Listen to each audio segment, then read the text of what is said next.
Hello friend, my YouTube channel study with Varman में आप सबका स्वागत है। आप सब कैसे हैं? उम्मीद करते हैं बहुत अच्छे होंगे। Friend, UP triple S C पे पीटी एग्ज़ाम की तैयारी करना चाहते हैं या फिर UP triple S C main exam बाल पोषण सेवा एवं पुष्टाहार या फिर मुख्य सेविका के नाम से जिसे जाना जा रहा है, वर्तमान समय में जिसकी वैकेंसी आई है, यदि आप उसकी तैयारी करना चाहते हैं तो हमारे चैनल से जुड़ जाइए।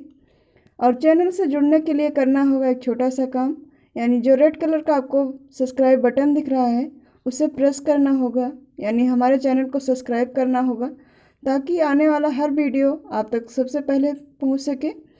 तो देर किस बात की, जल्दी से सब्सक्राइब कर दीजिए चैनल को, पहली बार चैनल पर आए हैं तो। और वीडियो को एक लाइक कर दीजिए और अधिक से अधिक शेयर कीजिएगा वीडियो को ताकि अन्य लोग भी जुड़ सके। तो चलिए शुरू करते हैं आज का पहला क्वेश्चन। आज का हमारा पहला क्वेश्चन है, चलिए देखते हैं पहला क्वेश्चन फिर से। रजत सिक्के जारी करने वाला प्रथम गुप्त शासक था। आपको बताना है रजत सिक्के यानी चांदी के सिक्के सर्वप्रथम किस गुप्त शासक ने जारी किया था, आपको ये बताना है।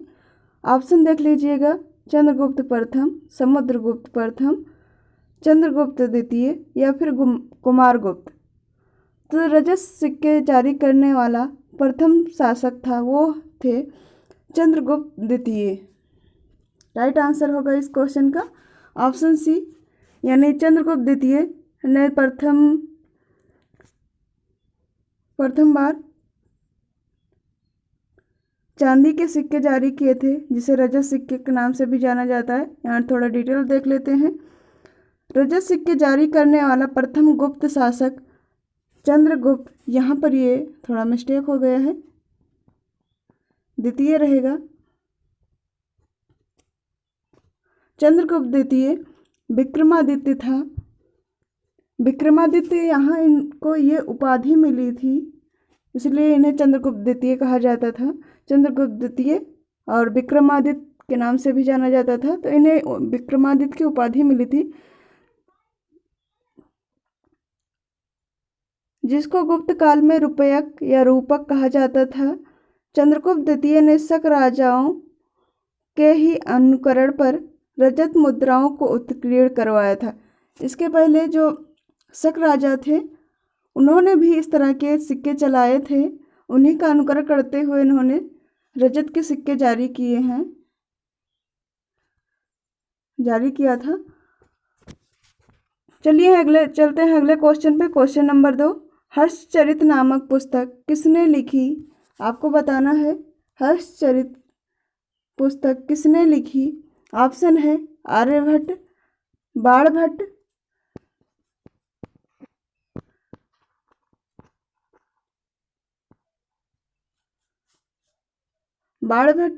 विष्णुगुप्त या फिर परमिल।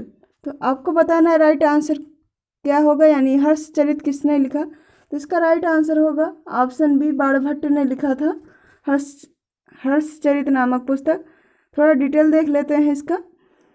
हर्षचरित ग्रंथ की रचना सुप्रसिद्ध लेखक बाणभट्ट ने की थी।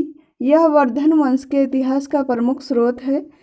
इसमें लेखक अपने समकालीन शासक तथा उसके पूर्वजों के जीवन वृत्त का वर्णन प्रस्तुत करता है। यानी यहाँ आपको जो ये हर्षचरित ग्रंथ है इसके लेखक बाणभट्ट जी हैं, और इस ग्रंथ से आपको वर्धन वंश के इतिहास का पता चलता है, जिसमें लेखक उस समय के समकालीन शासकों तथा उनके पूर्वजों के बारे में वर्णन किया है। चलते हैं अगले क्वेश्चन। अगला क्वेश्चन है क्वेश्चन नंबर 3, पृथ्वी पर सबसे बड़ा महाद्वीप कौन सा है? आपको बताना है पृथ्वी पर सबसे बड़ा महाद्वीप कौन सा है। ऑप्शन है एशिया, यूरोप, अफ्रीका, दक्षिण अमेरिका। तो इसका राइट आंसर होगा ऑप्शन ए, एशिया महाद्वीप जो है वो पृथ्वी पर सबसे बड़ा महाद्वीप है। देखते हैं थोड़ा सा इसमें भी। पृथ्वी पर सबसे बड़ा महाद्वीप क्षेत्रफल तथा जनसंख्या दोनों में ही एशिया महाद्वीप है। एशिया महाद्वीप का क्षेत्रफल लगभग 44.58 मिलियन वर्ग किमी है तथा जनसंख्या लगभग 44.36 बिलियन है। इसकी जनसंख्या भी देख सकते हैं और इसका क्षेत्रफल, यानी ये जनसंख्या के हिसाब से भी ज़्यादा है और सबसे अधिक है, और क्षेत्रफल की दृष्टि से भी सबसे अधिक है। पृथ्वी पर सबसे बड़ा महाद्वीप एशिया महाद्वीप ही है। अगला क्वेश्चन है क्वेश्चन नंबर 4। यांत्रिक ऊर्जा को विद्युत ऊर्जा में रूपांतरित करने के लिए प्रयोग किया जाता है। ऑप्शन है डायनेमो, माइक्रोफोन, विद्युत मोटर, बैटरी। तो आपको बताना है कि जो यांत्रिक ऊर्जा होती है उसे विद्युत ऊर्जा में किस रूपांतरित करने के लिए किसका प्रयोग किया जाता है। तो इसका राइट आंसर होगा ऑप्शन ए, डायनेमो का प्रयोग किया जाता है। डायनेमो यांत्रिक ऊर्जा को विद्युत ऊर्जा में परिवर्तित करता है। विद्युत मोटर विद्युत ऊर्जा को यांत्रिक ऊर्जा में, और यहाँ पर देख लीजिएगा आगे जो इस दूसरा दिया है ऑप्शन माइक्रोफोन जो ध्वनि ऊर्जा को विद्युत ऊर्जा में, तथा बैटरी रासायनिक ऊर्जा जो है आपका ये बैटरी रासायनिक ऊर्जा को विद्युत ऊर्जा में परिवर्तित करता है।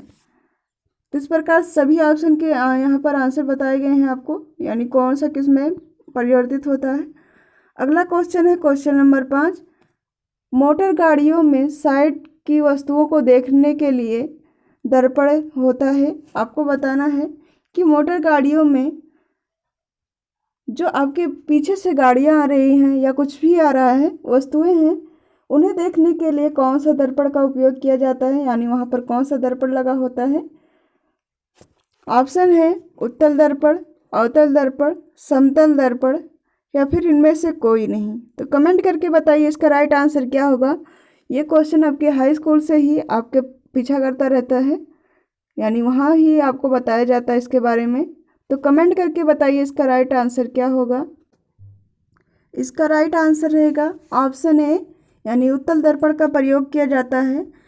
मोटर गाड़ियों में जो है साइड की वस्तुओं को देखने के लिए उत्तल दर्पण का प्रयोग किया जाता है। उत्तल दर्पण द्वारा जो प्रतिबिंब आभासी, सीधे एवं वस्तु से छोटे बनते हैं। इसमें उत्तल दर्पण में जो है वो जो आपको पीछे से सीधे वस्तु दिखता है, वस्तु दिखने वाली वस्तु होती है, वो छोटे आकार में दिखती है, तो आपको उसमें सब दिख जाता है।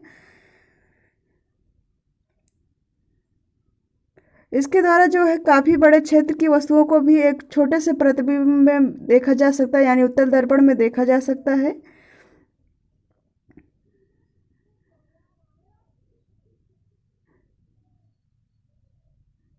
और इस दर्पण का प्रयोग जैसे मोटर वाहनों में ऊपर ही लिखा गया है क्वेश्चन में, मोटर गाड़ियों में, तो वहाँ पर या फिर बसों में जो ड्राइवर होता है उसके बगल में ही लगा होता है। जो ट्रैफिक, पीछे का ट्रैफिक जो होता है दृश्य, उसे देखने के लिए लगाया जाता है। इस प्रकार राइट आंसर ऑप्शन ए रहेगा। हमारा अगला क्वेश्चन है क्वेश्चन नंबर 6। निम्न में से स्त्रीलिंग शब्द कौन सा है। आपको बताना है किसमें से स्त्रीलिंग शब्द कौन सा है। ऑप्शन देख लीजिए, शोभा, शास्त्र, पालन, नृत्य। तो इसका राइट आंसर होगा ऑप्शन ए।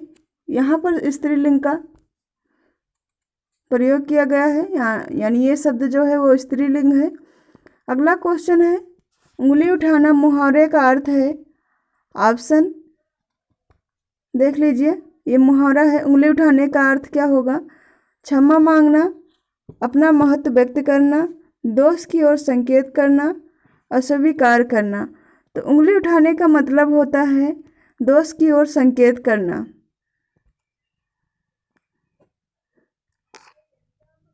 अगला क्वेश्चन है क्वेश्चन नंबर 8। सीटी स्कैन का उपयोग किया जाता है। आपको बताना है कि सीटी स्कैन का उपयोग कहाँ किया जाता है। ऑप्शन है अल्ट्रासाउंड तरंगे, एक्सरे, गामा किरणें, या फिर इनमें से कोई नहीं। तो सीटी स्कैन का उपयोग एक्सरे में किया जाता है। इसका राइट आंसर होगा ऑप्शन बी। थोड़ा देख लेते हैं डिटेल। सीटी स्कैन या कंप्यूटर टोमोग्राफी विशेष प्रकार का एक्सरे परीक्षण है। इसके द्वारा शरीर के आंतरिक अंगों को देखा एवं रोगों का पता लगाया जाता है। यानी जो सीटी स्कैन होता है उसके द्वारा आंतरिक अंगों को देखा जाता है तथा रोगों का पता लगाया जाता है। हमारा अगला क्वेश्चन है क्वेश्चन नंबर 9। हाल ही में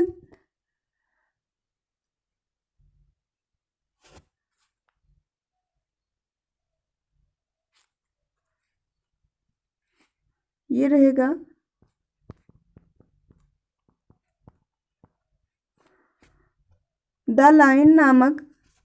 हाल ही में द लाइन नामक दुनिया का पहला वर्टिकल शहर कहाँ स्थापित किया जाएगा? आपको बताना, ये करंट का क्वेश्चन है, आपको बताना है। फिर से देख लीजिए।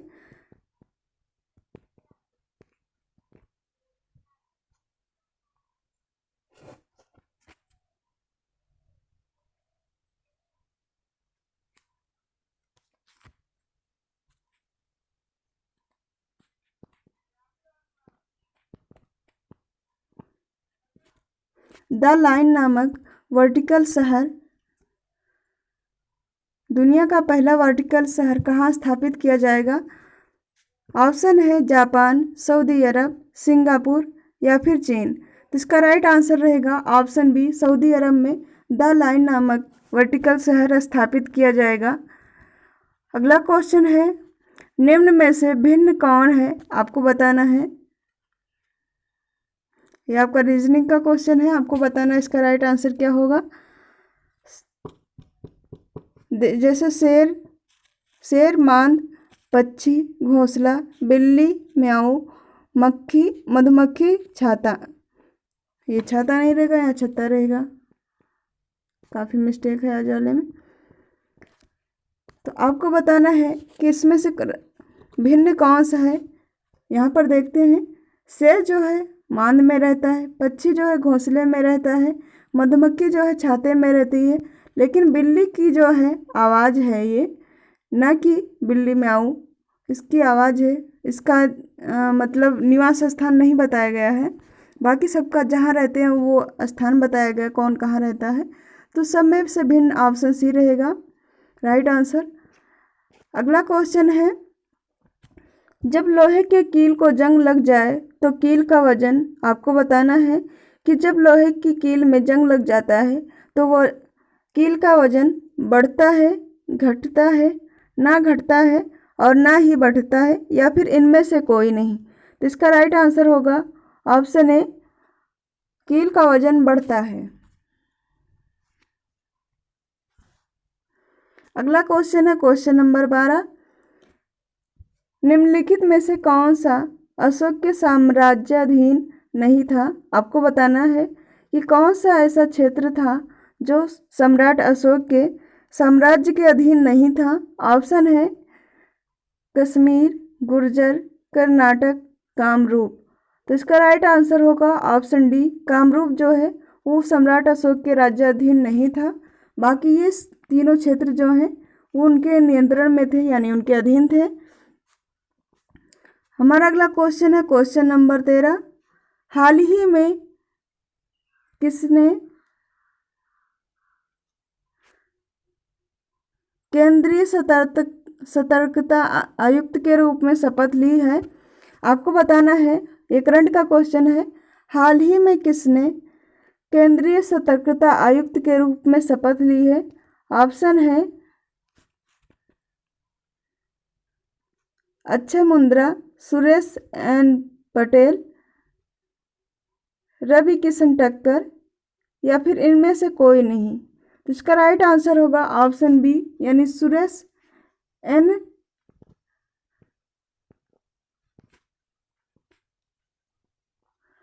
पटेल हैं। इन्होंने अभी केंद्रीय सतर्कता आयुक्त के रूप में शपथ ली है। हमारा अगला क्वेश्चन है क्वेश्चन नंबर 14। आपको बताना, आगे डैश लगा हुआ है।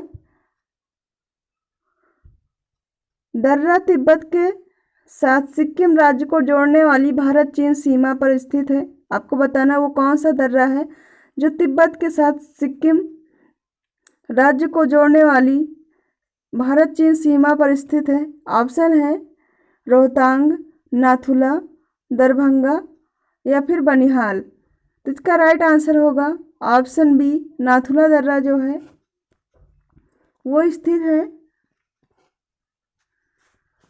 हमारा अगला क्वेश्चन है क्वेश्चन नंबर 15। वर्ष 2017-18 में कॉफ़ी उत्पादन में भारत का स्थान रहा है। आपको बताना है 2017-18 में भारत किस स्थान पर रहा है कॉफ़ी उत्पादन के रूप मामले में।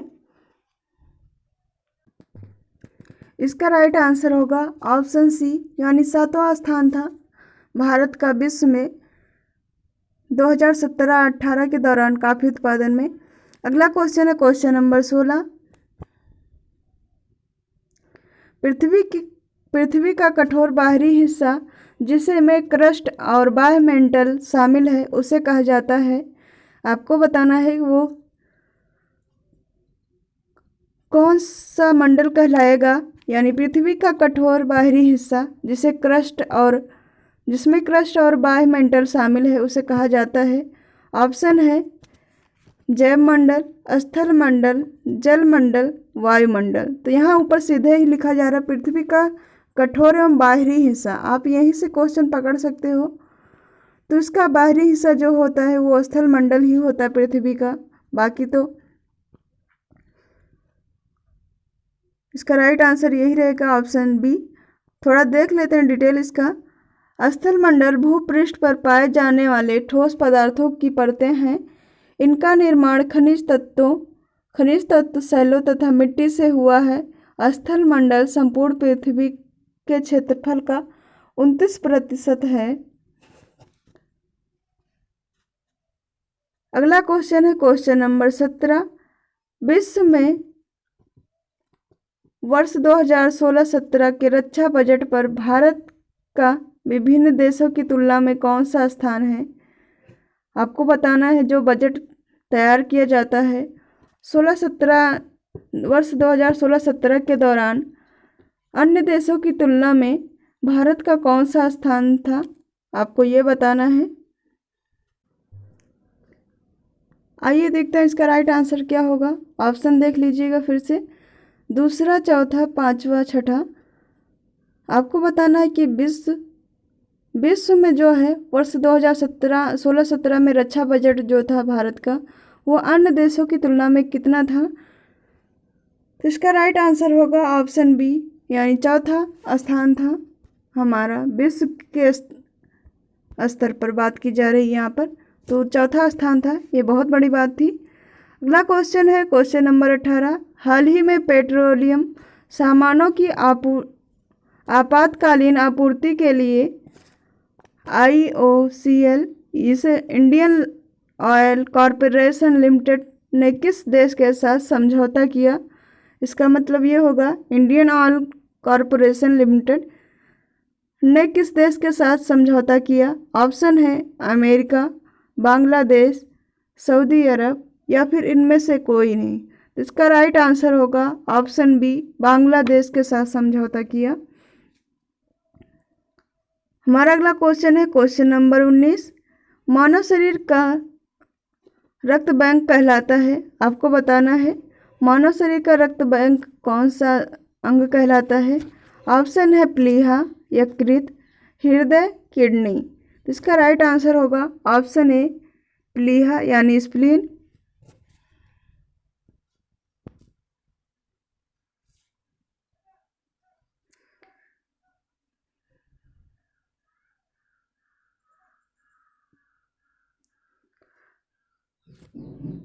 अगला और अंतिम क्वेश्चन है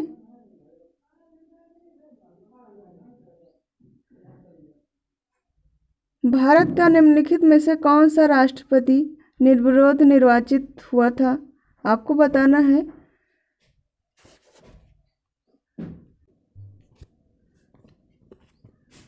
ऑप्शन है Neelam Sanjiva Reddy, doctor Rajendra Prasad, doctor S Radhakrishnan,